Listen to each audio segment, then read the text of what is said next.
What's going on, everyone? Welcome to How to F1 at Spa for the W12. Apologize for missing last week.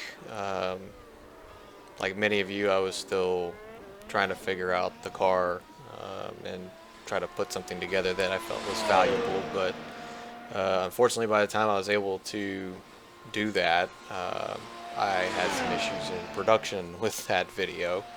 So it never really came together.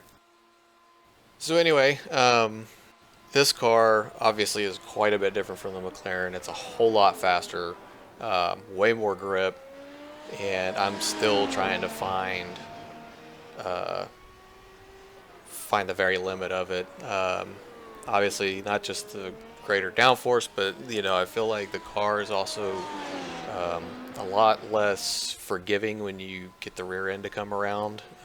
Usually mostly out of like the slow corners, and especially as the tires start to get hot and wear out a bit. Um, the car seems to be less forgiving than the McLaren was. You can kind of hang and drift a little bit with the McLaren, whereas with this one, um, it'll jump on you, and you have to be like right on top of it, or it'll go away really fast. There's also a lot of new in-car adjustments, and at the same time, they minimize the garage quite a bit. I'll cover the in-car stuff at some other point later on. But for now, we'll do the hot lap here at Spa, and then get into some tire strategy, and that'll be it. Alright, so heading into this chicane here. Careful with the turtle curbs. It feels like not quite as deadly as it was in the McLaren, but it can still catch you out. Try not to spin up your tires right there, like I just did. This is your first DRS zone. Right here, some guys go to the wall, but I've found taking that a little bit wider is actually can make the car feel a little better. So here we go into Erosion Radion. And here's going to be your second and final DRS zone. That pass section is way easier in this car with all the downforce. It's just insane how fast you can go through there. You can also brake so much later into this section. Come out wide, but not too wide. You might clip that dirt there and it'll send you off. Here, try to avoid your right front locking up. A little bit of that lockup is because I think it lifts the right front tire off of the ground, kind of like the iRacing does. But try not to do that too excessively or kill your tires. This section is essentially flat out. However, in a race scenario with dirty air and full fuel, you're going to probably want to lift a little bit going through there to keep the car underneath you.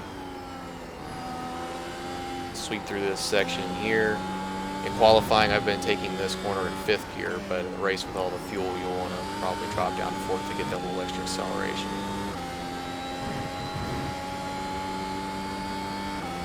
You'll also notice that the battery will cut out a bit through this section here, as well as down the Kimmel Straight.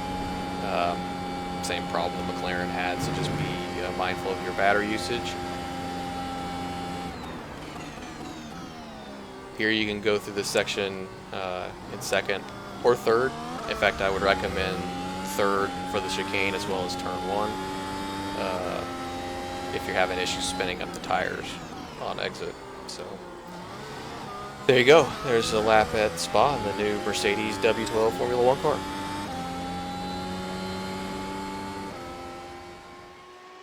Alright, so as I said, I'm still figuring this car out, still trying to find its limits. So the hot lap's probably not going to be the absolute fastest, but hopefully it'll give some of you guys a little bit of an idea of how to get around these tracks at a decent pace. I think here you're going to want to be in the 44-second bracket. I think that's probably reasonable for the non-aliens. I know VRS is quite a bit faster than that, and like I said, the aliens are going to be up in the 43s somewhere, but I think for most folks, if you can get in the 44-second bracket, you'll be fine and pretty competitive in your races. As far as tire strategy goes, though, there is none. The way this car is, pretty much we're going to be running medium no stop at every track except Monza might be a soft nose stop because there's so little tire wear there.